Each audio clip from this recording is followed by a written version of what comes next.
Your Excellency Ambassador Stefanovic, Your Grace Archbishop Siliwan of Sydney and Wellington and Metropolitan of Australia and New Zealand of the Serbian Orthodox Church, Dr. Robert Webster, State President of the RSL, Mr. John Banyanin, President of the first Serbian RSL sub-branch of ex-servicemen and Chetniks, Mr. Peter Swandale, Member of the Veterans Council Victoria, ladies and gentlemen, boys and girls, welcome. My name is Stephanie and I'll be your host today.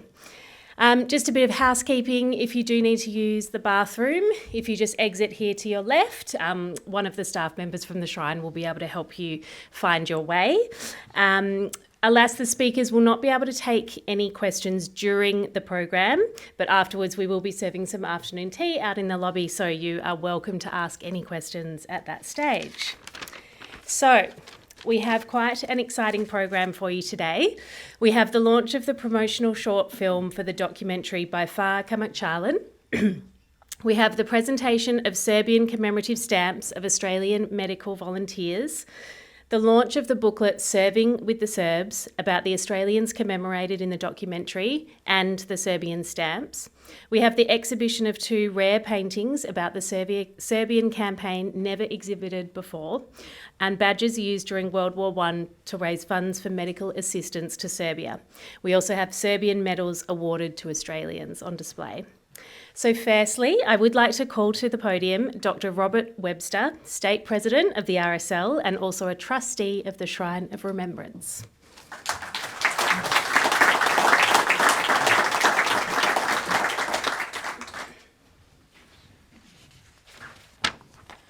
Thank you, Stephanie. And it's traditional when functions are held at the Shrine that a trustee generally will welcome people to the Shrine.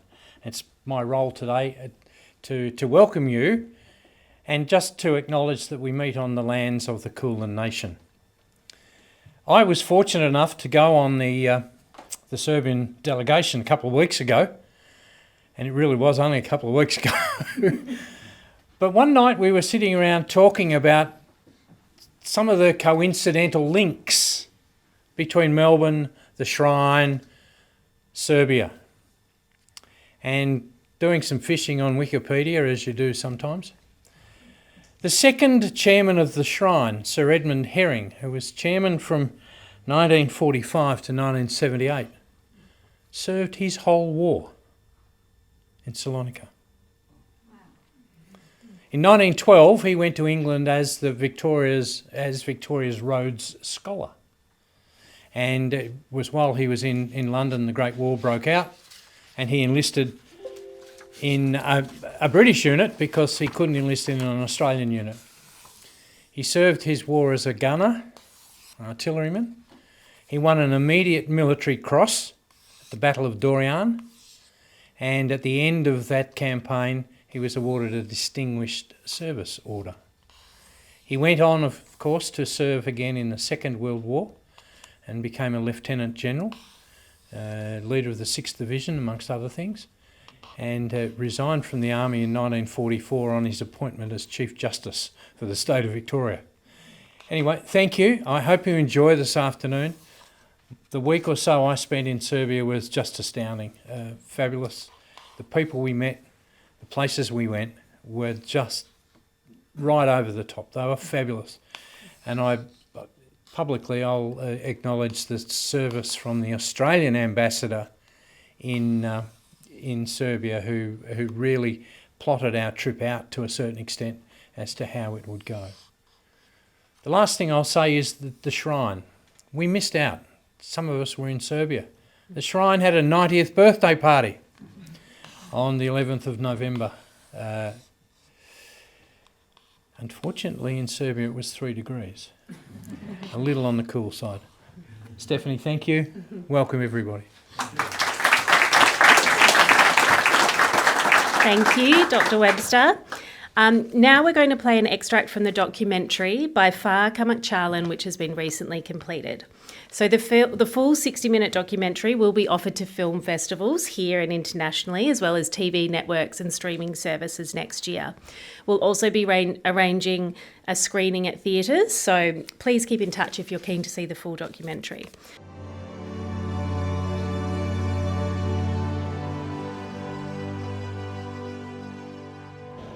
I have always thought that to understand the present, one needs to know the past. I graduated in history, but it was not till later in life that I started looking into my own family's history. I came to live in Australia as a child from Belgrade in Serbia, part of Yugoslavia then, and grew up knowing little about my family's history or the history of Serbia. I had photographs of my grandfather and great-uncle as decorated officers in the Serbian Army of World War I, and having been myself an officer in the Australian Army, I was interested to find out about their war service.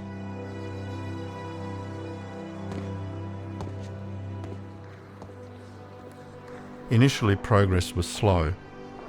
My grandparents were dead, and my aged mother remembered only minor details. So when I started researching about the Australians who served in Serbia, I commissioned the Genealogical Society of Victoria to find descendants that are today living from these people, because I didn't know them before. Ted fought with the Australian Army in Serbia in 1915, and we're very proud of his service there.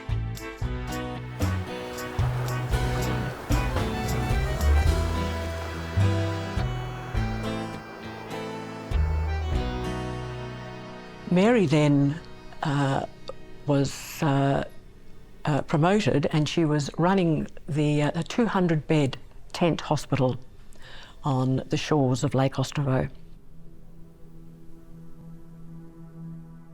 I think this is a highly significant body of work, because it was only with the publication of this work that we were able to learn of the full extent of the role played by Australians and New Zealanders in the Serbian war effort in this period. So I think it's really groundbreaking, original work. It's based on very meticulous and painstaking research over a long period of time, which has fully brought to light the ties between our countries during that period, and also the great contribution, the long-forgotten contribution of many individuals to that effort. In 2009, as you know, I went to Kaymakchalan, and that was very interesting, especially because my mother had always spoken about Ethel's work there. But by going again this year, and with your association and help and company, really, this trip was very much more meaningful. To see those buildings in which Ethel worked in was very special to me.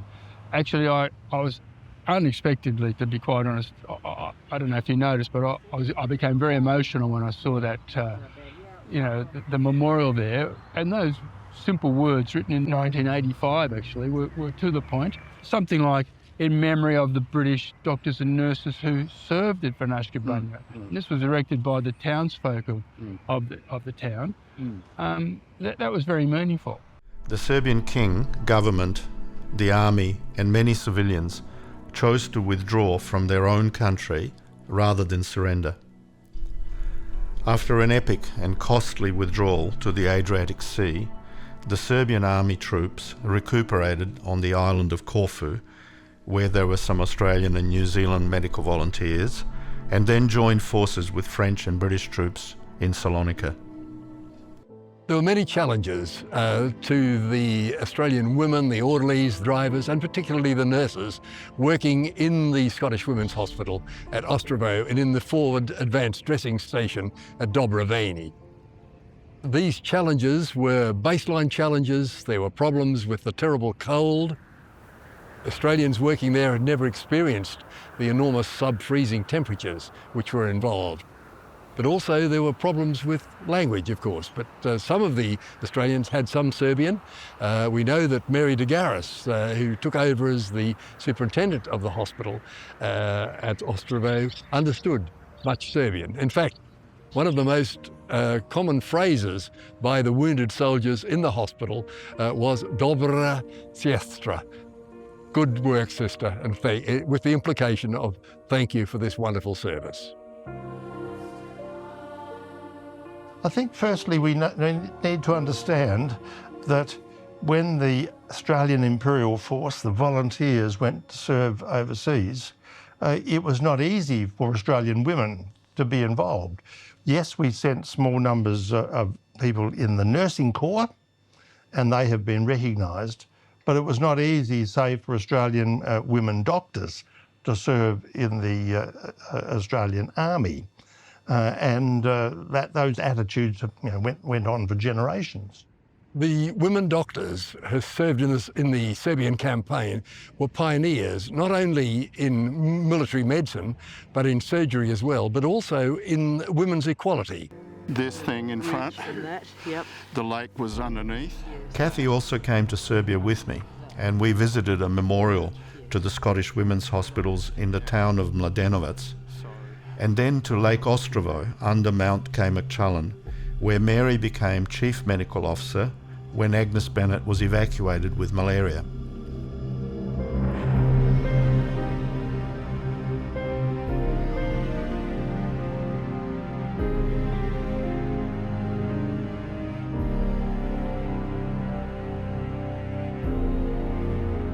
What was interesting was that predominantly it was women doing the work of men.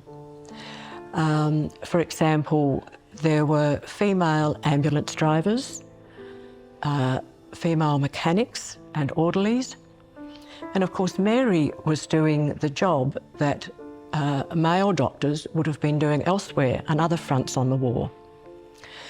For example, she was performing amputations. She excised eyes, and she was attending to bullet wounds. The author Stella Miles Franklin served as an orderly with the Scottish Women's Hospitals at Lake Ostrovo and has left us a vivid memoir of her service. She also wrote a play about her service with the Serbs called By Far Kaymakchalan. It is significant that when she decided that she had to do something for the Allied cause while she was working in England, that she actually decided to go to the Scottish Women's Hospital group, that she actually went to a women's group to be guided to a place that could be appropriate for her to help in this Allied cause.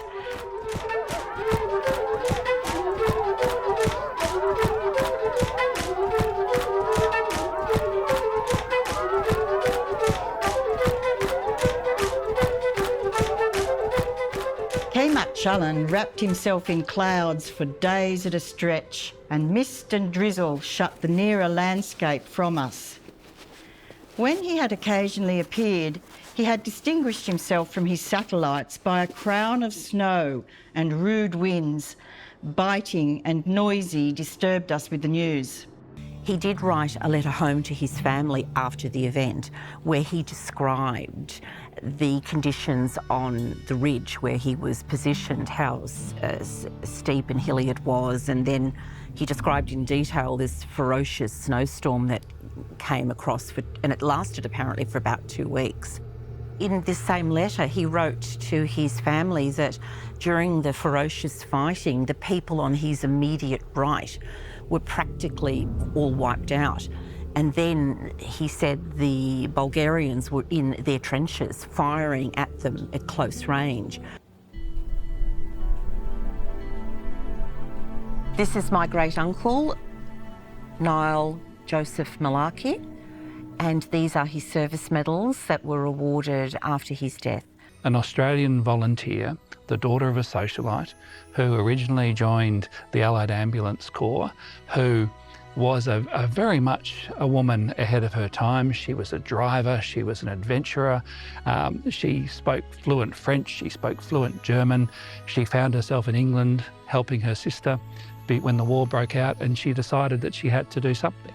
So she bought an ambulance, or bought a vehicle, a French 3-ton Elder truck, and then she converted that into an ambulance. She drove that across to Europe and eventually found her way with the Scottish hospital into Serbia, and then eventually that wasn't enough for her, so she volunteered to join the Serbian army. And when she was in Serbia, she grew to love the Serbian people as she really didn't love anyone else. She loved her family, but her connection to Serbian people was deep and profound and made the biggest impact on her life and was life-changing.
I will now introduce Boyan Page, President of the Australians with Serb Association, to the podium. It's a privilege today to have people here who are related to these World War I Australians who came to help Serbia in its hour of need. And also, I think I found it really interesting talking with people over the last few years that we've got people here who actually remember these World War I people as when they were alive. And that won't be long before that will no longer be the case. Thomas Alexander Benbow, known as Alec, arrived in London 110 years ago and volunteered to serve with the Red Cross unit that was going to Serbia at the time. This was quite a brave thing to do, because Serbia was under attack at that stage. Nevertheless, he volunteered. He's on the top right-hand side of the group photo as a young doctor who had graduated in America, and he joined the unit which was then sent by the Serbian army to southern part of Serbia. What they found there was some atrocious conditions, and I will just read you out what one of his colleagues read out, what happened when they arrived there. There were 3 men to every 2 beds, pushed side to side. The beds were for the serious cases only. The rest had no beds. The sanitary trains arrived at intervals from 2 in the morning onwards, full of sick and wounded. At the station, all the available fiacres awaited them. This is the horse-drawn carriages. The patients walked or were carried on stretchers into a long room, crowded with hundreds already waiting to be dressed. Each new patient came or was brought to one of half a dozen operating tables to be examined. The field dressings were taken off, the wounds cleaned up by one of the assistants. Then the Serbian major, a doctor, came along. He would run his fingers on an arm, leg or chest, feel a bullet or a piece of shrapnel, grip it between his fingers, and with a rapid cut of the knife, turn it out without bothering about any anaesthetic. The patient stood it without a murmur. There was no time for anaesthetic. So these are the conditions that awaited, and this is where Alec served with distinction. Unfortunately, he got sick. I think he had both typhus and diphtheria, and that's him in the photo there on the right-hand side, because they all lived in tents, recovering from diphtheria. In the books describing what happened, they didn't use their real names, but we know that was him there. So just to have a look at what he was walking into and what all the other Australians were walking into that we will cover, it's just very quickly, just to refresh our view of the geography and the strategic position in 1914. So you basically had the Central Powers in red, so the German Empire, the Austro-Hungarian Empire, and the Ottoman Empire, or Turkey now, basically joined almost immediately after the war started. So you had 3 of these empires lined up against the blues in this photo, which is France, England and Russia, basically. And you had 2 small countries, Serbia and Belgium, which were caught up in this. But just looking at forward as to what happens when the other Australians are coming as well, what we've also got then in the next year, in 1915, was the landings at Gallipoli. Now, funnily enough, it's one of those things that a connection that comes up out unexpectedly in history.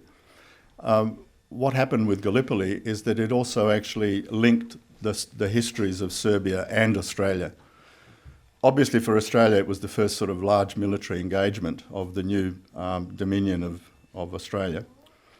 But for Serbia it meant that Germany decided that it needed to push more help towards Ottoman Empire or Turkey so that they could feed the requirements of the military there for more ammunition, more supplies and even more troops.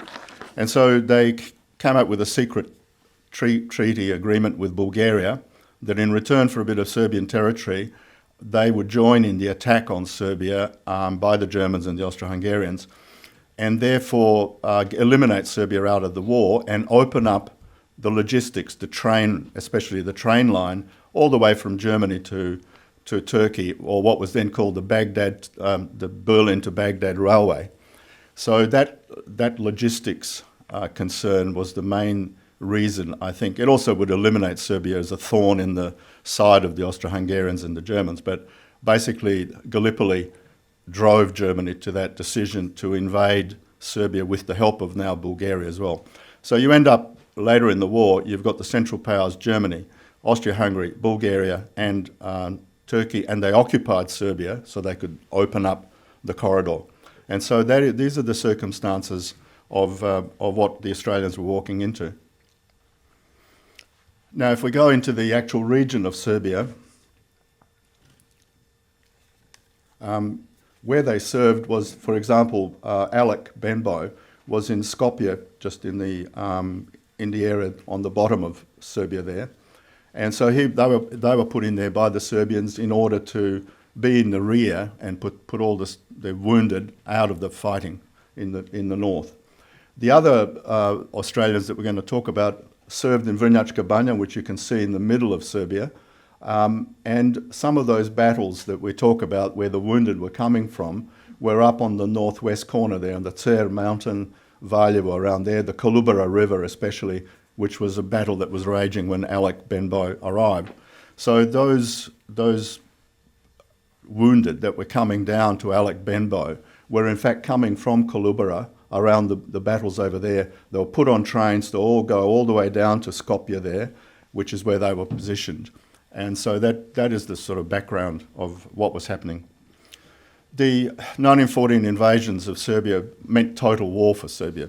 So every male of military age was conscripted or volunteered to go into the army. Everyone else was involved in the effort that was required. Now, this effort by the Serbians to defend their country, and they repelled 3 invasions, provoked a lot of sympathy in Britain and elsewhere. And so a lot of countries started sending aid assistance to Serbia, from Russia, from Greece, from France, from Holland, from Switzerland, and of course from Britain. And this is where most of the Australian missions came from. They went to Britain, they joined the Red Cross or Scottish Women's Hospitals or other organisations, and then they went to Serbia. And 2 particular extraordinary women were responsible for some of this because they organised some of these voluntary organisations. One was Lady Paget there on the left-hand side, who was involved in something called the Serbian Relief Fund. And this had very high-level support. The Queen was the patron. The Bishop of London was on the committee. The aunt of one of the aunts of Winston Churchill led one of the missions to Serbia at the time. So it was organised by both British and Serbian people in London or in Britain. The other lady who took a prominent role was Elsie Inglis on the right-hand side, who set up the Scottish Women's Hospitals, as they were called, which were run basically by women suffragettes who got behind the war effort to prove that they were loyal subjects. And so they organised these voluntary missions. And because they had a network of the first female medical graduates right throughout, they were pulling in female graduates from Australia, etc., etc. And once again, one of those funny historical links came up because Elsie Inglis has an Australian connection. She spent a bit of her childhood in Tasmania because I think her father was a priest in Tasmania.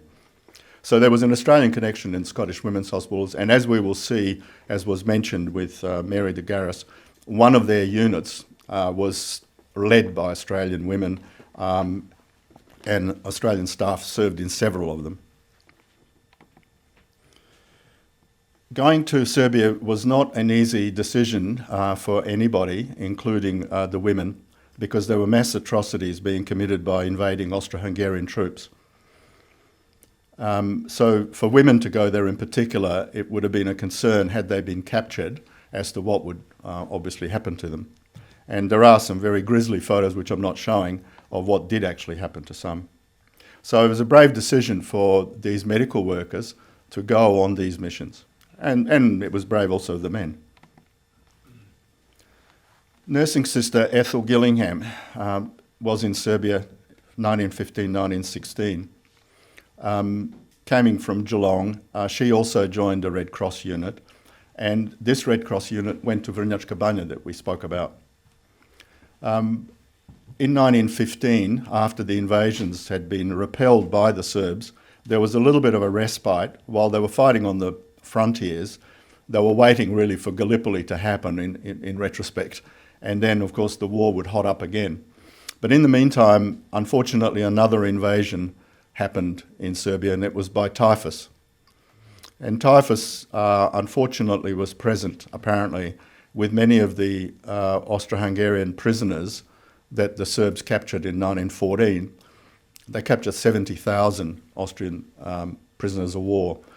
And they were spread out throughout Serbia, not knowing that by doing that, of course, they were spreading the virus, or spreading typhus.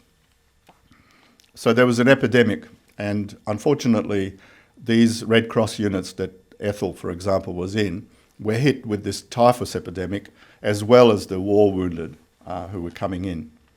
And of course, they themselves were in danger of catching typhus and dying.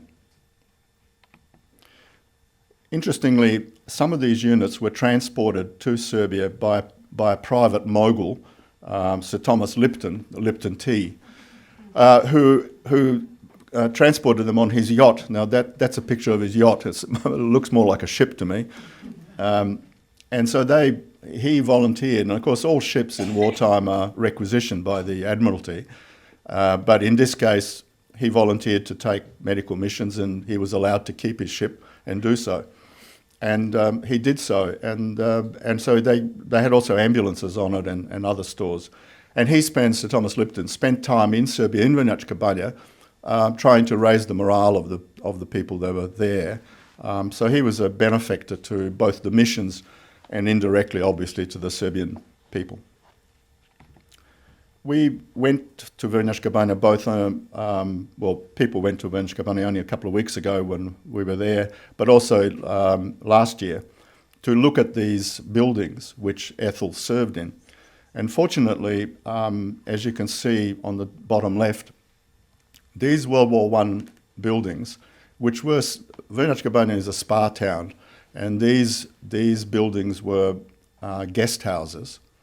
And these guest houses for people taking the waters in the spa town were then turned into hospitals by the Serbs. And so Ethel and other teams were sent to these various buildings, which were, as I say, guest houses, which had been turned nicely into hospitals, lots of nice, clean running water and so on. And you can see there a picture of Serbian patients on one of these buildings. And of course, a lot of them arriving by bullock carts and so on. And you can see also in the photo on the extreme right, there's also an Austrian POW orderly in uniform, because some of these Austrian POWs volunteered to act as orderlies in the hospitals, which was interesting. So often nurses like Ethel, nursing sisters like Ethel, were dealing with the Serbian patients, but also dealing with Austrian POWs who were acting as orderlies and helpers in the hospitals, which made it interesting. Bottom right-hand side is a memorial that Richard mentioned in the excerpt that we just saw, which was built by the townspeople of Kaymakchalan, thanking the people like Ethel who had served there. James Blair Donaldson, Blair was known as Blair rather than James, I understand, was born near Geelong, and he arrived also in Serbia in 1915, just slightly after Ethel. He had I'm not quite sure off the top of my head, but he had trained already, I think, on these new Wonder X-ray machines. And so he was part of a group called the Wounded Allies Relief, another voluntary organisation organised in Britain. And so he was a very valuable member of the teams because he had this wonderful machine and he knew what to do with it. And so he was sent by the Serbs to Kragujevac, which is in the middle of the country. It is in the middle of the country, and so it also had the arsenal where they made guns and ammunition and so on. But it also was the place where they had centralised hospitals, which were taking special cases from around the country, which they couldn't treat. So, for example, the X-ray machine was put there so that specialist care could avail themselves of the X-ray machine and the services of Blair. And so he would have contributed to saving, I think, a lot of lives and helping surgeons to do their work. It was also a rail hub as well, and so it was subject to bombing. And so it wasn't an easy place to be in, because even though it was in the middle of the country, it was subject to aerial bombing wherever the Austrians and Germans could get to it. He later left, after leaving Serbia, he continued his service with X-ray machines in France. end of 1915, these Australians that were in Serbia were confronted with another invasion. And I'm sorry about the wiggly lines, but I thought it'd be interesting just to visualise what was happening. So, as I said, Gallipoli links Australia to Serbia. And so the German High Command decided to invade Serbia and this time do a proper job of it, unlike the Austrians previously, which were beaten back by the Serbs. This time they were going to use an overwhelming force by German armies and the Austrian army attacking from the north and from the west. But by secret agreement from Bulgaria, they would then have Bulgaria coming in from the east and cutting off the Serbian rear, and also cutting off Allied support from the port of Salonika there, or Solun in French on the bottom left-hand side there, cutting off the Serbian army from any French, British, Russian help that may come. And so, of course, what that meant for the medical staff that were there is they had to either stay and be captured, or they had to leave. And, of course, the Serbian decision was, of course, to do a fighting to withdrawal, what's called a fighting withdrawal. So those red lines that are basically is the front line, the Serbian front line, as happened over time during the invasion. There was no way that Serbia was going to be able to resist this powerful attack by three nations, especially led by Germany, by Field Marshal von Mackensen, who was one of the top leading field marshals at the time. So the Serbs' only option was really to do a fighting withdrawal back towards the railway and coming out of Salonika in order to get help from British and French troops, which included Australians, and we'll come to them, who were going to come in and help the Serbian army by linking up to them. Unfortunately, that didn't happen because what in the end happened was that the Bulgarians came in and cut off any link between the Allied force coming in from Salonika towards the Serbian army, which was fighting off all these invasions further north. And so basically the Serbian army was cut off, and so were some of the medical people with them.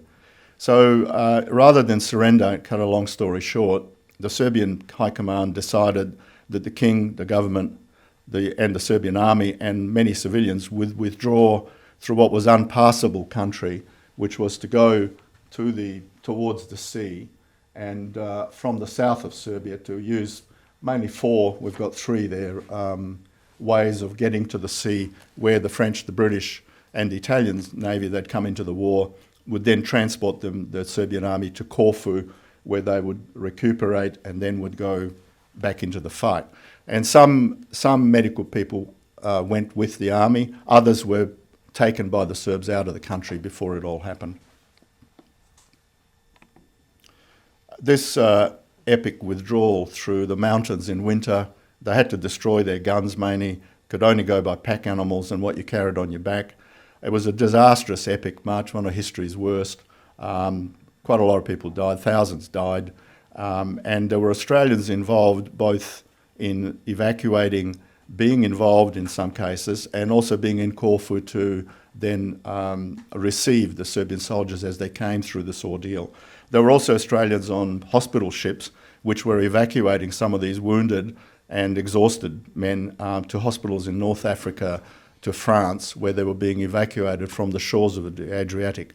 And I've got in my book some fairly dramatic descriptions by some Australians who were serving on these ships as to what the state of play was for these civilians, or certainly for the soldiers.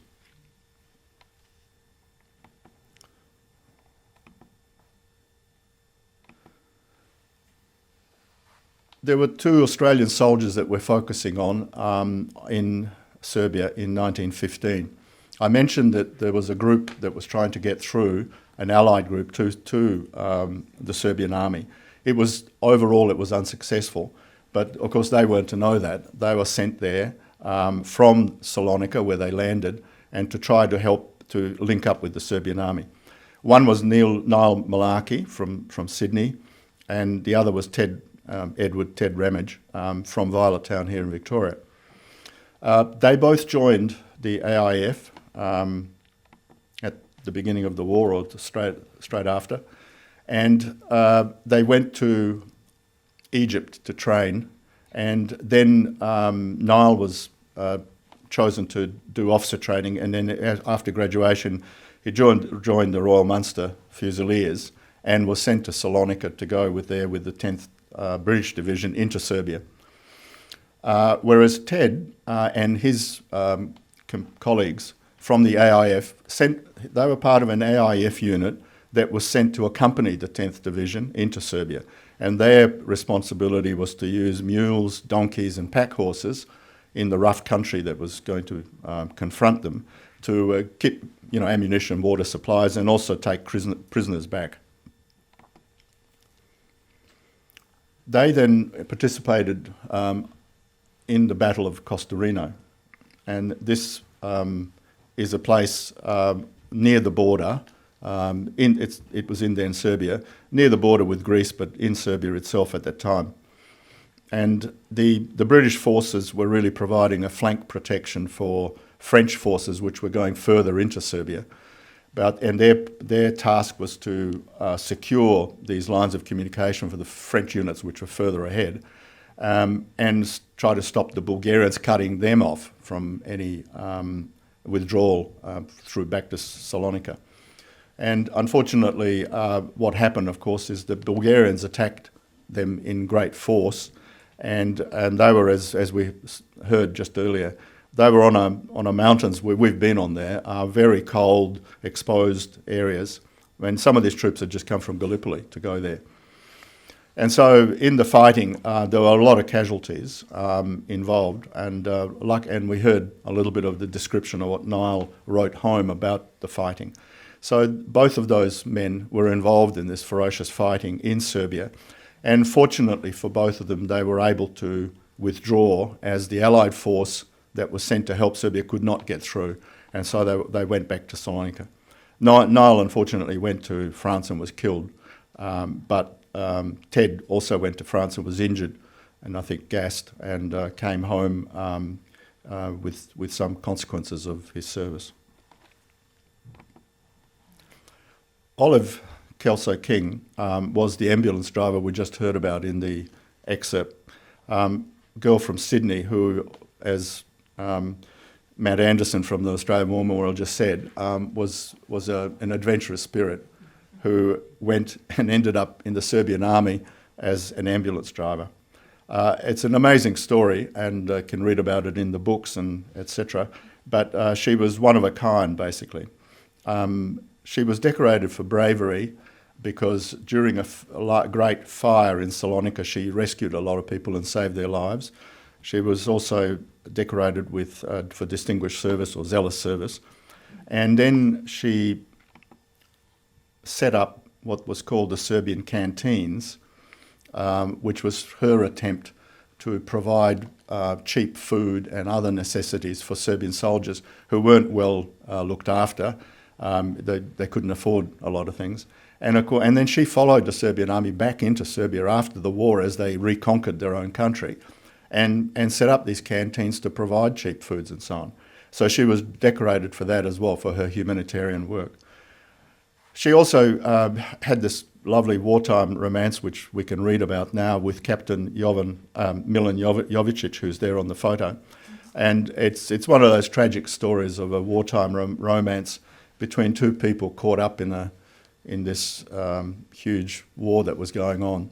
And luckily enough, as it happens, Milan was older in World War II, obviously, and he became a POW again of the Germans this time. And then after the end of World War II, he couldn't come back to what was then became communist Yugoslavia behind the Iron Curtain. So he landed in Britain penniless, and he looked up an old friend, and that was Lady Paget. Remember Lady Paget? So Lady Paget had a grand manor, which you can see there, and she said, well, look, I had to turn the whole house into a convalescent home during World War II, and we've got plenty of room, so why don't you stay here? So last week, Robin, my wife, and I stayed there just because I was trying to find out more about what happened there. And so I've got a few few things to follow up there, but that's what it looked like. So his story is continuing because we haven't quite concluded it yet. Mary de Garis obviously was spoken about. She volunteered as a doctor and became actually the doctor in charge of a Scottish women's hospital supporting the Serbian army in what's then called on the Serbian-Greek border in 1917, 1918. Apart from what we've already heard from Kathy in the film, it is very important to think that this is a unit run by Australian women, by Australians, even though it's called Scottish Women's Hospital. A tented hospital and basically saving the lives of Australians, of Serbians, who were actually attacking, trying to get back into Serbia. And one of the battles, major battles there at that time, was at Kaymakchalan, which is of course what we've named the documentary after. So some of the wounded from Kaymakchalan were coming to be looked after by people like Mary de Garis. Also, in the same unit was Stella Miles Franklin. I think I've missed one. Now, Stella volunteered for that unit as a cook's assistant, I think, at beginning, and then was made in charge of the stores. And it says something about these women that they left the comfort of London, she happened to be there as well, and decided to join this unit, once again putting themselves in danger. And she wasn't a doctor, she wasn't a nurse, but she was willing to do whatever, be a cook's assistant. But what happened was that we now know that she in fact got on very well with the Serbian patients, but also with the Serbian staff there, because they were some of the mechanics and some of the orderlies were in fact Serbian there. And she has actually written quite amusing details of her service, which is in the State Library of New South Wales. And she also wrote a play called By Far Kaymakchalan, and it is in her honour that we named this documentary. That's her on the top, on the extreme left-hand side of that group photo. And that's not her writing that, but it could have been, about kangaroos only, keep your hands off our tins. Actually, it's quite amusing. One of the Australians from Queensland who was in charge of the motor transport, the ambulances, these things were always breaking down. Their springs were being broken, and so she was forever going around the British Army, the French Army, the Serbian Army. There were the three main armies there, and asking for spare parts, that she became known throughout the whole front as Miss Spare Parts. Serbia, just to finish off, recognised the Scottish women's hospitals, and as we said in the town of Mladenovac, even during the war 1915, they realised how brave these women were. Here we've got the Crown Prince visiting them in the hospital with Agnes Bennett, who preceded Mary de Garis. But Inglis, who is the founder of Scottish Women's Hospital, is in that old photo, a tiny woman there standing in front of this new memorial and being blessed by priests and so on. And so right from the start, the Serbs recognised the bravery, because on that fountain, memorial fountain, are actually Serbian, in stucco, Serbian bravery medals, because that's what they deserved. Of course, we now have also the Serbian stamps, which are also a mark of recognition. And we also, on the occasion of the 110th anniversary of the arrival of the first people like Alec Benbow. So I think we will leave it at that. That's just a little bit of the people that served and what happened.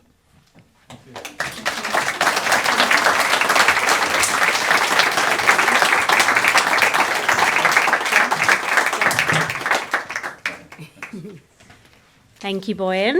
So I'm going to now ask Margaret Brown and Susan Regan to the stage to be the first people to be presented copies of the new booklet, Serving with the Serbs, Australian Volunteers of the Great War, by Boyan.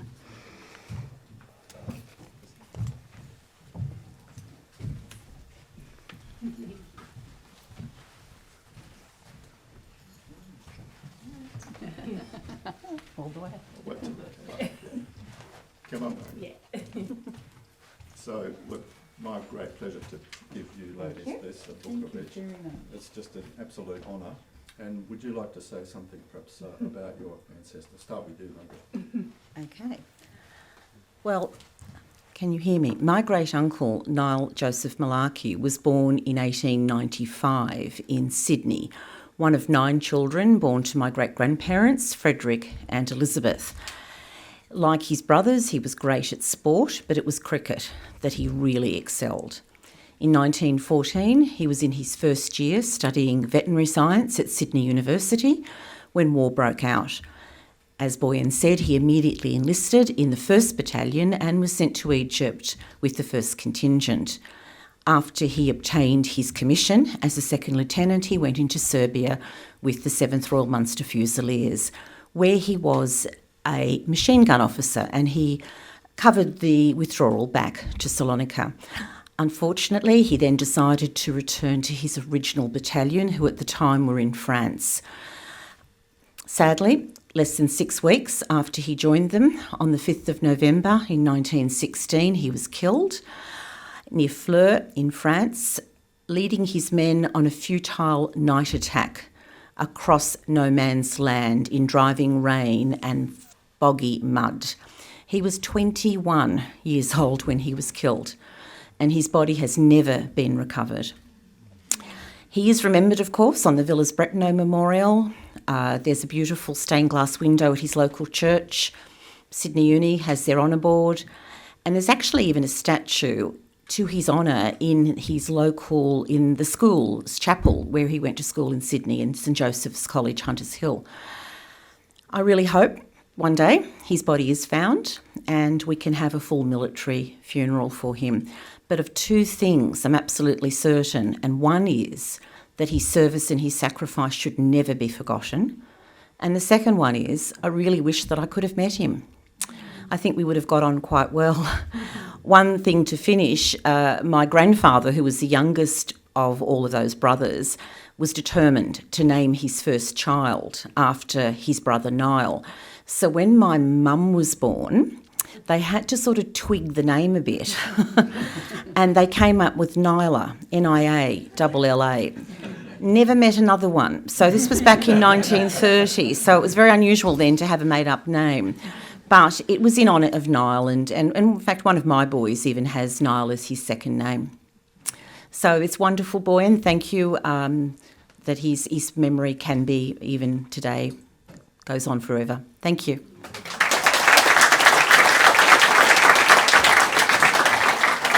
My grandfather was Ted Ramage. He joined the AIF 1915 when he was about 38 and trained over in Egypt. And instead of going to Gallipoli, he went to Serbia because he was a driver and they didn't need them over in Gallipoli. After he served in Serbia, he went to France and he was injured in 1918, sent over to London to recuperate. And one of his mates there decided to go and visit him, took his English cousin along who was only in her 20s. That was my grandmother. They fell in love, and a couple of months later, Grandpa was sent back to Australia because he was still badly injured. And the following year, Nana sailed, left all her 9 brothers and sisters, and sailed to Australia. On the ship, she met the Archbishop of St Paul's Cathedral in Melbourne, and he said, "Oh, I'll marry you when you arrive in Melbourne." So she was rather thrilled by this. But of course, when she arrived at in Melbourne, all the relatives from Violet Town had been down and they had it already organised. She was getting married in St Luke's Fitzroy, which wasn't very salubrious in those days. And so Nana often said, "To think I could get married in St Paul's, I got married in St Luke's Fitzroy." And so anyway, we don't know a lot about what Grandpa did after he then, but he died only 7 years later from war injuries, from being gassed and etc. So Nana was left as a young woman in her 30s with a 2-year-old, a 4-year-old and a 6-year-old. So she thought, I'll sail back to England. And so would you believe it? They were down ready to go onto the ship, and my mother, who was 2, was knocked over by a car. Now, how many cars would be on the station pier in 1926? But anyway, she went to hospital. No travel insurance in those days, so Nana lost her passage and never managed to save enough money to go again. So she did visit in 1950. She went back and had a brief visit and visited all her brothers and sisters then. But my mother's saying was, well, if it wasn't for me, you'd all be English. So, Boy, and I have to say thank you for this. This has been a wonderful 6 years since we went to Canberra, and all the other things that have happened, and having display here with my grandfather's artefacts and stuff. It's just been wonderful, and I really thank you for that.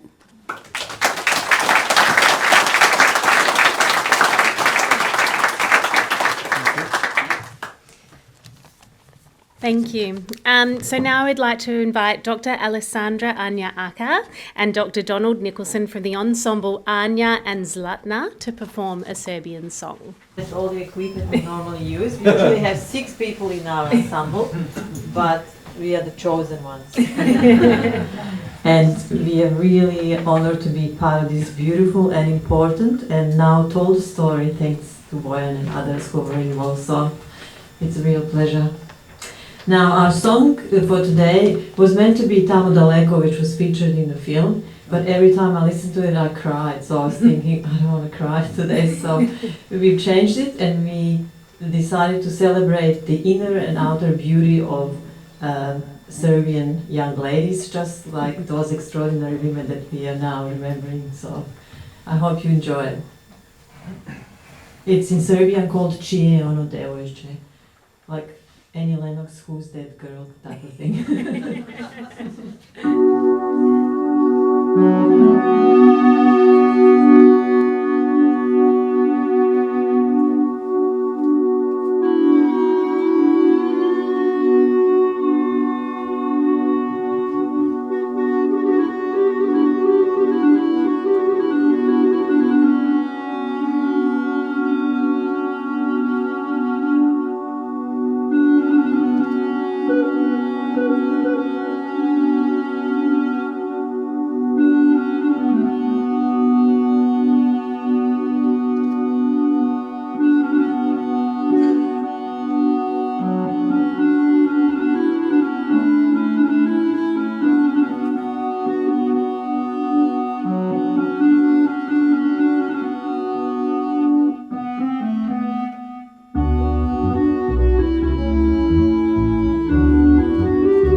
very much. So we'll now show you a short video of the Serbian stamps launch that happened in Belgrade on the 8th of November. A delegation of people who are here today were present at that event. So.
Minister Milicevic, Director Ranjelkovic, distinguished guests, ladies and gentlemen, thank you all for joining us here today for the launch of a set of stamps commemorating the contribution of Australian medical personnel to Serbia's armed forces during the First World War.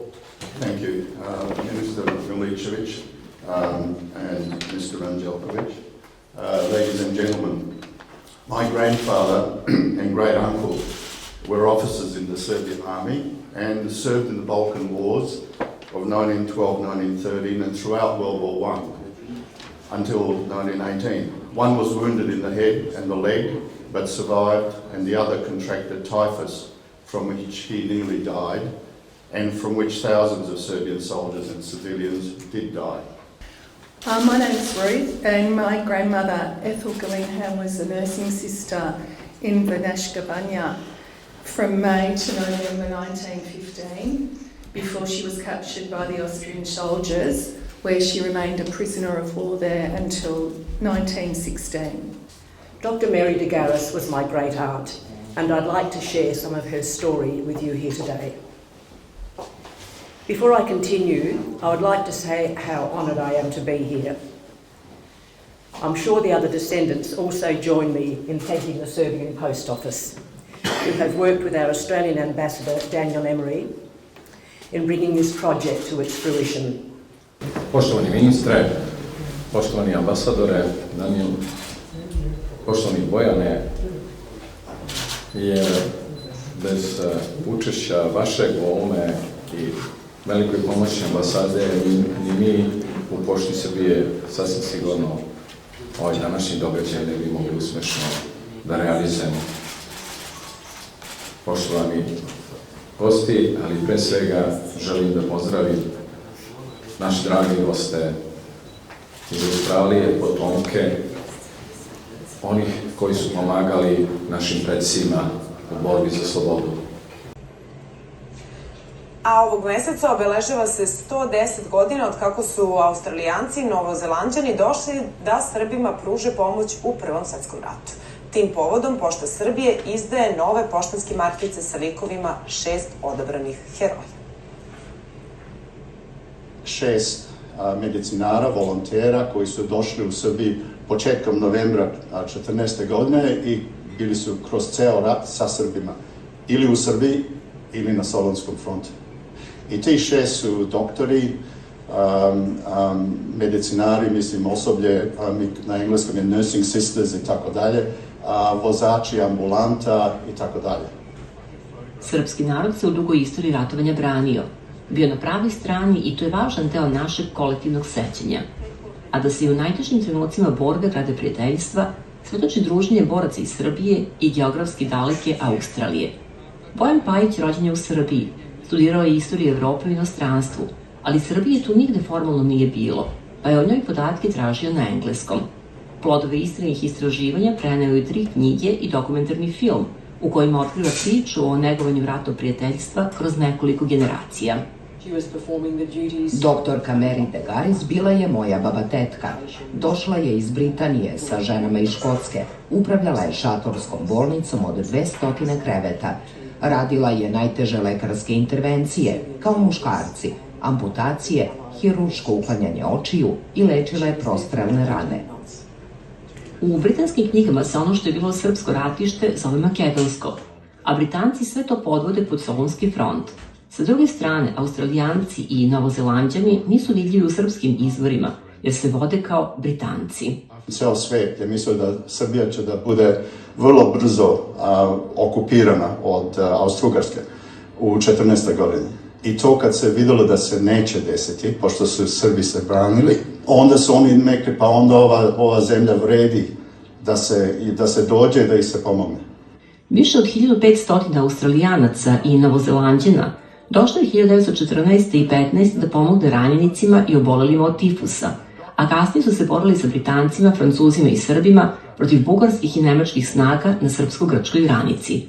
O tome svedoči i pismo australijskog vojnika ambasade Srbije u Londonu, u kome želi da sazna više o srpskom ordenu koji je dobio za hrabrost. To je zapravo Karađorđeva zvezda. Nažalost, on je to napisao, ja mislim, pre nekoliko dana onda je poginuo. Srpska ambasada je uzela to pismo, metnula u njihove kabinete i tako, i onda ja sam to našao u arhiv Srbije. I onda sam javio tim potomcima od tog čoveka, ja sam bio sa njima u vezu i oni nisu znali uopšte, imaju medalju, ali nisu znali ništa o tome i nisu znali da je on pisao. Izdavanje poštanskih markica, knjigi i filmovi ljudima iz Australije približavaju deo srpske istorije, a nama otkrivaju neprolaznu humanost, bez obzira na različito poreklo, kulturno i ekonomsko nasleđe ljudi. Thank you.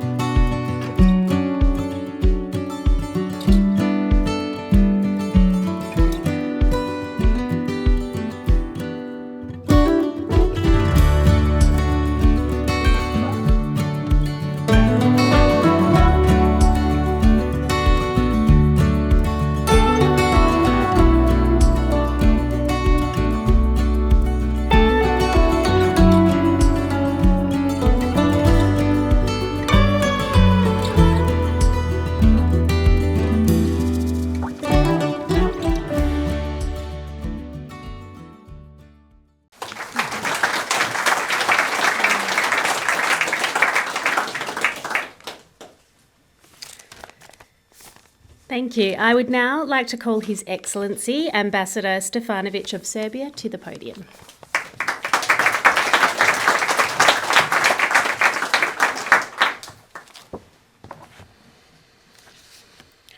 Vaše visoko preosvešćenstvo, Your Eminence, časni oci,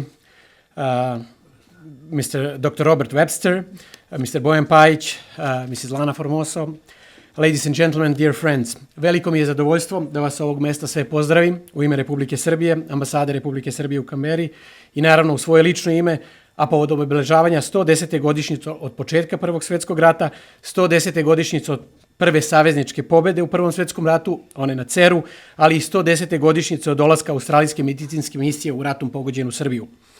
Having in mind all present guests, please allow me to continue in English. That's a relief, right? No, I think it was important for me to Serbian language also to be heard today.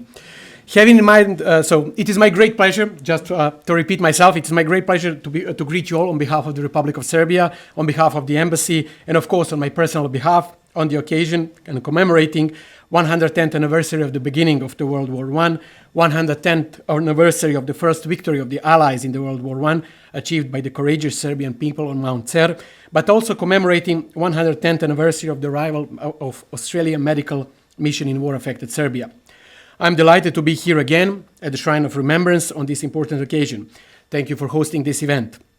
I would especially like to thank Mr. Bojan Pajic and the Australian Swiss Serbs Association Incorporated on all their efforts to organize this, but also on their continuous efforts to preserve the memory of the heritage and connections between Serbia and Australia, Serbs and Australians, connections forged in the flames of the Great War. Serbia and Australia have a long joint history. Although diplomatic relations have been officially established in 1966, and in 2026 the two countries will be commemorating their 60th anniversary, there are documents confirming that the Kingdom of Serbia undoubtedly had a consulate led by honorary consul here in Melbourne, dating back to the year 1892. Not to forget New South Wales, the consulate of the Kingdom of Serbs, Croats and Slovenes in Sydney was officially opened in 1920, and the first honorary consul was Sir Kelso King, actually the father of the Olive Kelso King, who was an ambulance driver and a member of the Serbian army at the Thessaloniki front, and one of the 4 women who are commemorated by the stamps. However, the history of people-to-people relations are much older and stronger. Serbia and Australia fought together as allies in both world wars, and these fundamental links we remember and honor today. 11th of November, the Armistice Day in the World War I, is a national holiday in Serbia. On that day, we remember the Golgotha that our country and our people went through during the war years, but also we remember their perseverance and the heroism of the famous ancestors to whom we owe our existence today. On this day, we also remember all allies that helped Serbia and fought back-to-back with the Serbian army, including more than 1,500 Australians, especially from the medical corps. I'm sure you're aware that the Serbian people were the biggest victim of the World War I. The Central Powers, driven by imperial ambitions, tried to raise a small but freedom-loving country from the map. In that war, Serbia lost more than a quarter of its pre-war population of about 4 million and 62% of the working-age male population.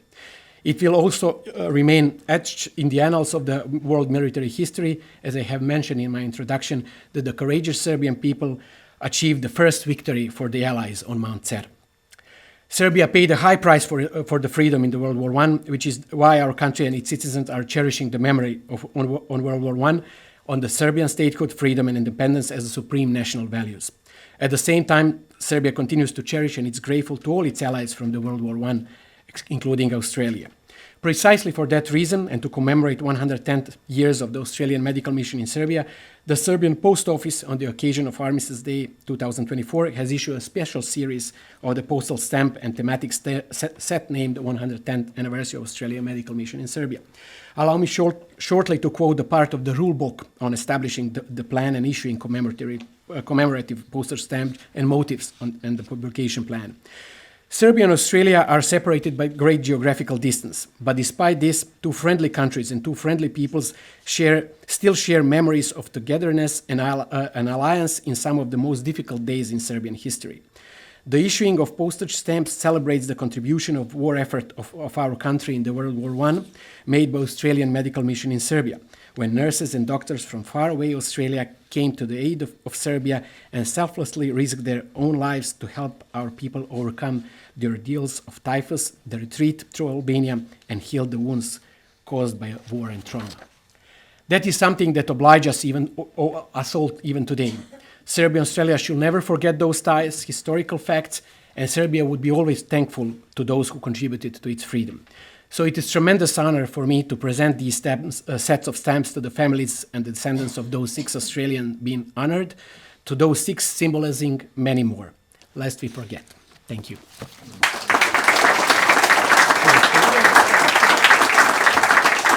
Thank you very much. We would like to invite the 6 family members to please come up to the stage.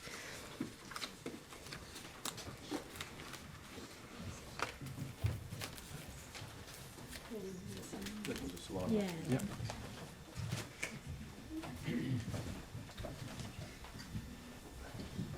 If you want to accept the okay. Wait till they're all up. Yeah. Sure. Yeah.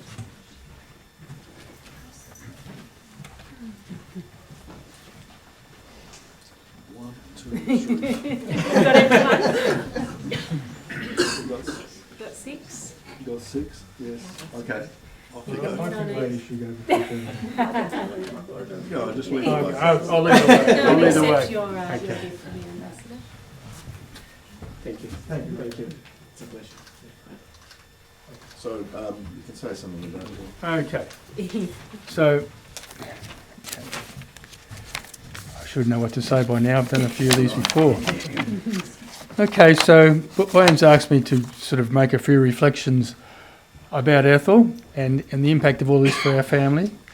So my sisters and I, we never knew Ethel, but our mum used to speak about her quite often and her Serbian experiences. Mum felt that Ethel's war service in Serbia was not acknowledged in Australia, but with this attention by the Serbian Post Office, our mother would have been proud and pleased. After Ethel returned to England, she recuperated for 6 months before joining the British Red Cross as a nursing sister in Egypt. There one night on a blind date, she met AIF Lieutenant Theophilus Richard Evans, and they became engaged in less than 24 hours. And the rest is history. After the war, they enjoyed a happy marriage and had 3 daughters. So what have we learnt about Ethel? When we were children, Mum used to talk about Ethel's bravery, her ability to socialise with all types of people, her determination and her empathy. The discovery of wartime letters to her sister in Geelong, serialised at the time in Australian newspapers, sharp a memory of other admirable qualities. Ethel was steadfastly patriotic, she loved assisting in surgery, and she expressed care and humanity to her Serbian patients. My sisters and I are fortunate now to have a much clearer understanding of Ethel's Serbian experiences and the Serbian World War I context, thanks to our association with Boyan Page. 2 of my sisters, Kathy and Ruth, and myself, have been lucky to participate in recent trips to Serbia, organised by Boyan. Boyan, my siblings and I would like to thank you for our family's better appreciation of this aspect of Ethel's life. Thank you.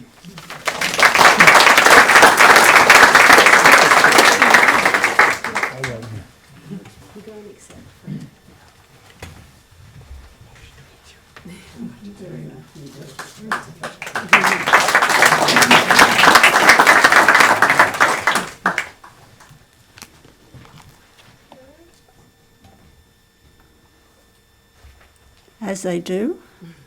It's all on the phone. I'm Penelope, and I'm representing the family of Miles Franklin.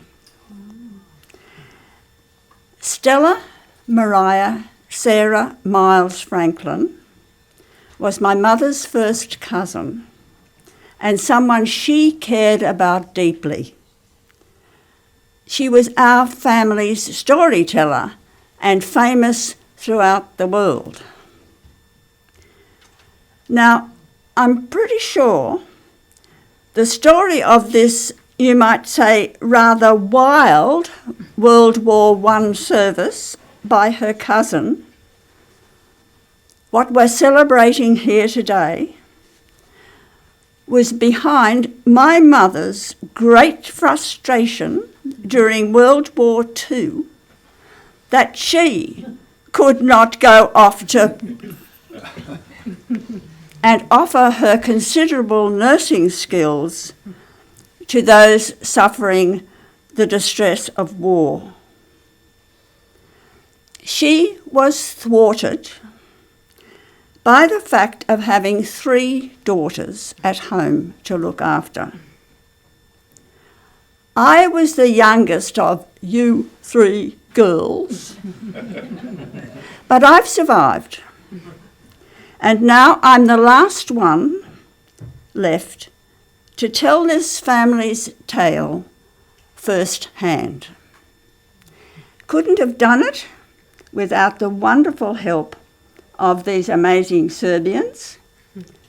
Thank you very much indeed.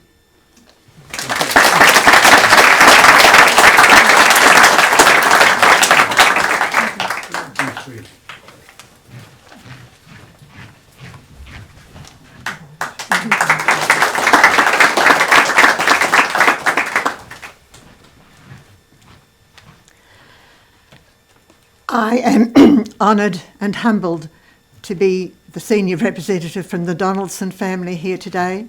My grandfather, Dr. James Blair Donaldson, was the son of a country doctor in the Ballarat area. He had started his medical training at Melbourne University and had been in Edinburgh completing his training. When World War I broke out, he wanted to join the Australian Army, but as we've heard, that was not possible from Britain. So first of all, he became a volunteer, as we have heard, with the Wounded Allies Fund in Serbia. After this, he continued as a doctor with the British Army and was instrumental in improving conditions, procedures for X-rays. He returned to Australia, where my father was born in the Ballarat area in 1920. My regret is that I was unaware of his Serbian service when I knew my grandfather. To me, he was a much loved and much respected country doctor. And I'm very grateful to Bojan and all your team for the dedication, commitment, bringing everything together, highlighting the stories of these special people to us and to Australia. Thank you.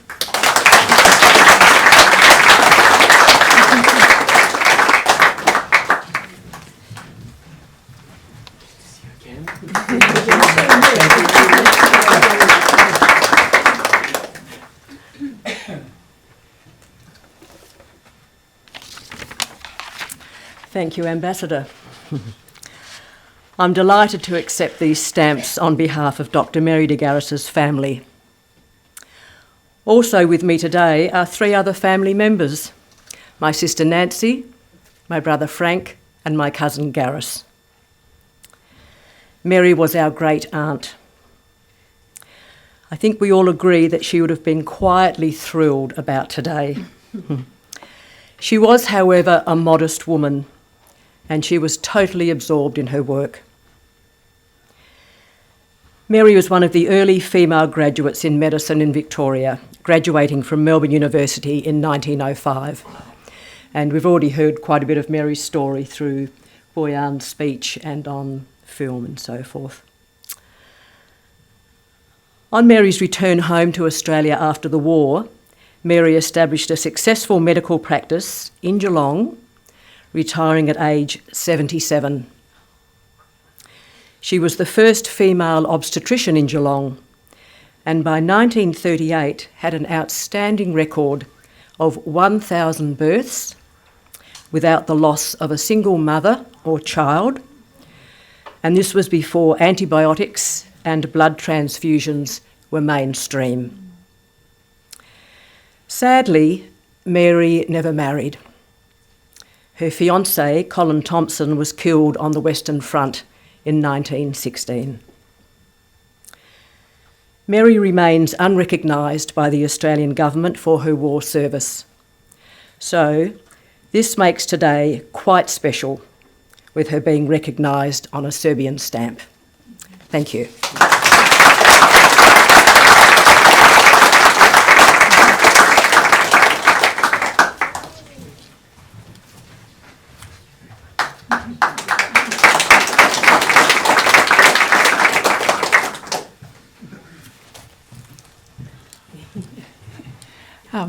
I'm Elizabeth King, and my aunt is Olive. Although we didn't know her as Olive, she's cocky to us, and it was not until I was an adult that I knew she had another name. Because my parents called her Offie, and we called her Cocky, and as an adult I thought, those aren't actually real names. I said, what's Cocky's real name? And they said, Olive. I said, Olive? So I still can't think of her as Olive at all.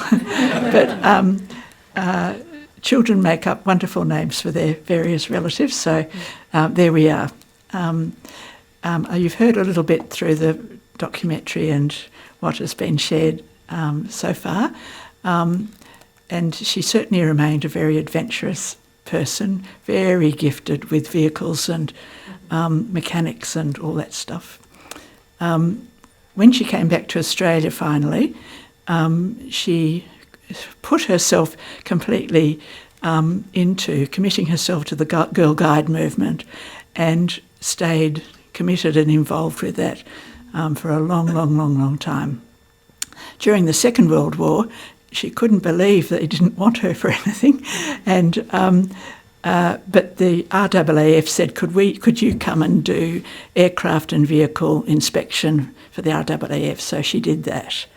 In the mid-50s, she moved to Melbourne, and to be with us actually, because we were the only family left in Australia, and we got to know her in a new way when she came to us, came to Melbourne, and it was very fun, and sometimes a bit too exciting in a car with her. She loved her ambulance, which she remade in England, and she called it Ella, and it remained Ella for all its life. Although I think what happened in Serbia, Ella suffered many demises and was resurrected by mechanics, including her.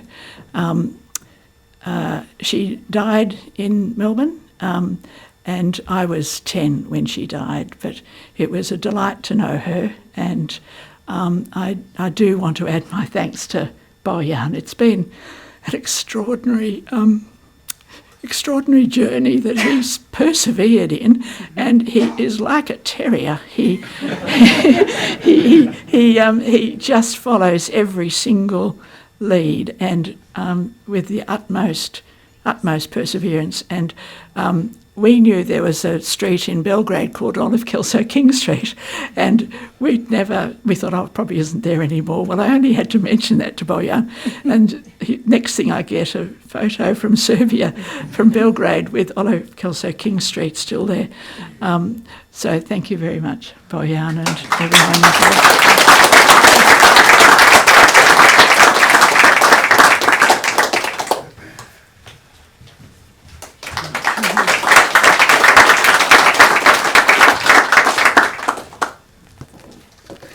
Alec Benbow, who's known to us as Alec Benbow Palmer, was our great uncle, our grandmother's brother. He was a very interesting character. He went to America to study medicine in the University of Philadelphia, and apparently he was renowned for telling the administration of the university how things should be done, which apparently some of the things were picked up on a few years later.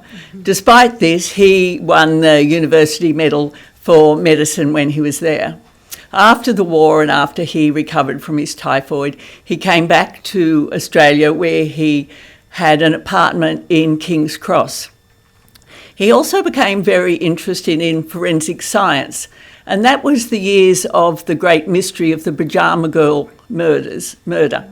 And he became involved trying to help solve that. Apparently he was the first person to start taking facial measurements, trying to identify people, and unofficially to this day he was the kind of the founder of what we now understand as facial recognition, which you only have to go to Bunnings or somewhere and you'll get. He lived in his apartment in King's Cross and was also known for driving around Sydney in a Silver Shadow Rolls Royce that somehow, nobody knew how, he managed to bring back on a ship from overseas with him. And he lived there until he died in 1971. Thank you.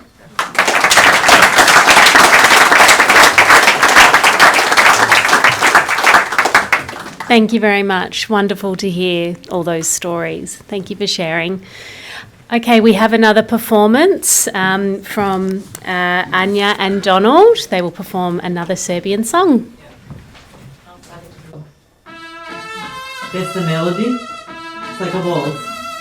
La la la la la la. One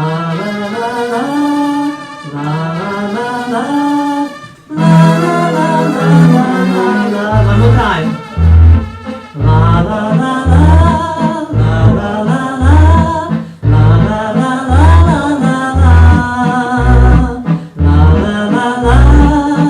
la la la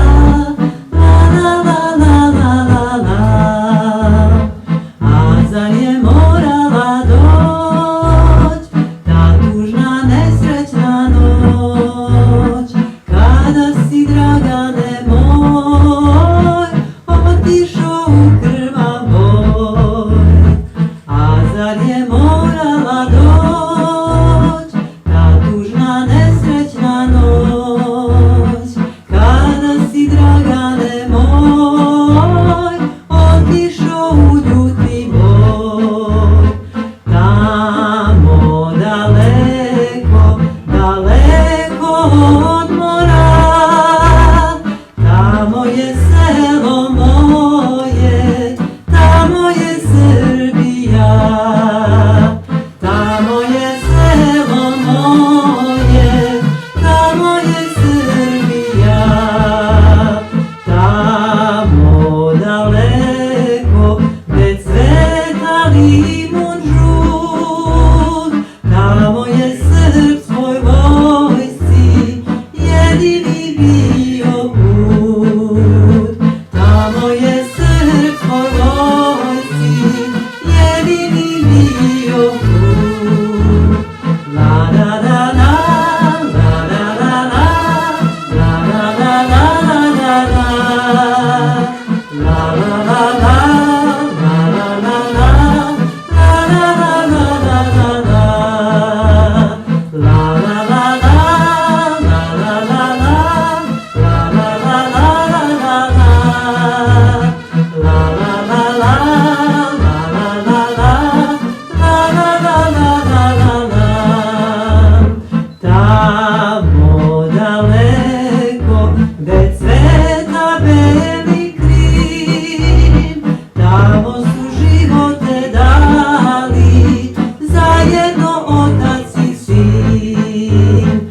Tamo su živote dali, zajedno otac i sin. May they rest in peace.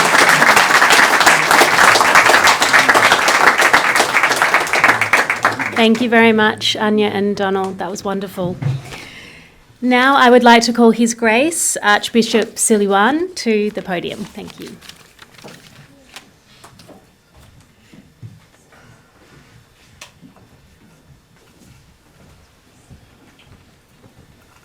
I had a lot more floor to cover. Your Excellency, Ambassador of the Republic of Serbia, Mr. Rade Stefanovic, Mr. Bojan Pajic, distinguished guests, beloved descendants of our celebrated Anzacs whom we commemorate today and remember, dear friends, dear brothers and sisters, it is a great honour, privilege and joy to be able to greet you this afternoon here in Melbourne at the Shrine of Remembrance on behalf of the Serbian Orthodox Church. As the Archbishop and Metropolitan of our diocese here in Australia and New Zealand. It is a tremendous day in the calendar of this nation and the calendar of the Serbian nation as well, to bring to light all of this wonderful history that was forgotten until our wonderful Bojan began to dig and investigate. And as the bishop of our faithful here, of our Serbian people and community, I'd like to really commend you and thank you wholeheartedly for this tremendous, laborious, dedicated work that you have achieved, project that you have achieved. And in front of this audience, I would like to make a promise, and that is that I'll be recommending Bojan to receive one of the highest awards from the Serbian Orthodox Church for his wonderful and dedicated work. The gospel is very explicit when it comes to which is the highest degree of love that one can show in life, express in life, and that is when one gives his own life so others can live. And that's why this sacrifice is the ultimate sacrifice, and in a way it reflects or brings to our attention that the sacrifice that was made by a loving God towards creation through a selfless act of dying and resurrecting, not only dying but bringing humanity, restoring humanity to its proper dignity through the resurrection. And this in itself is a reminder for us, as we've just said, of the sacrifice that was made by the forebearers of our wonderful and beloved descendants who are here today, and many others who are known and unknown. And we prayerfully should remember them. And I believe that the words "lest we forget" are derivative from the ecclesiastical memory eternal, because in fact the church always asks of its faithful to remember those who have passed before us, and especially those who have given made the ultimate sacrifice. So I'd like to once again congratulate Bojan and his team for this marvelous project, and thank the Republic of Serbia for these commemorative stamps, which truly bring to light those who are probably not so well known, were not so well known or recognised enough as they should have been in Australia.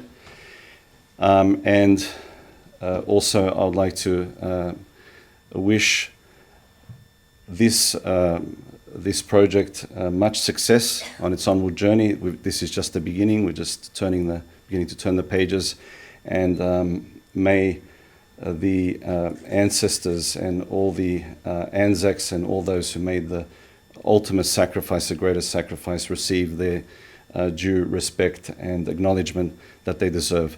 Thank you very much, and I wish everyone a blessed day. Thank you.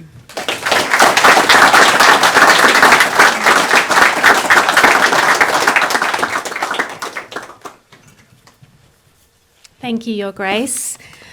Okay, that ends the official formalities for this afternoon, but we do have some exhibits outside. We have the stamps and envelopes, the posters, books, and the new booklet. I'll talk you through a couple of the displays that you're going to see outside as well. So we'll have the medal of Mary de Garis, including a lovely and prestigious Serbian Order of Saint Sava, the patron saint of Serbia. The painting of King Peter, shown there, the first of Serbia during the epic withdrawal that we've heard about. This historic painting was by celebrated British artist Frank Owen Salisbury and will be donated to a Serbian museum. There'll be a signed woodcut print of the Serbian withdrawal, also displayed there, of 1915 by British artist Robert Gibbings, which is an iconic representation of that march. We also have a collection of paper and metal badges sold to raise funds for Serbia during World War I. And just lastly, does anyone here watch the Antique Roadshow program on TV? Okay, a few hands have gone up. So a favourite artist on the program is Renee Lalique, and one of these metal badges was produced by him. So we do have a little challenge for you. If anyone wants to guess which one, please come up to me outside in the lobby and you will receive some free stamps. So that really, that concludes the formalities. There'll be some afternoon tea out in the lobby. We thank you again for joining us, and have a lovely afternoon. Thank you.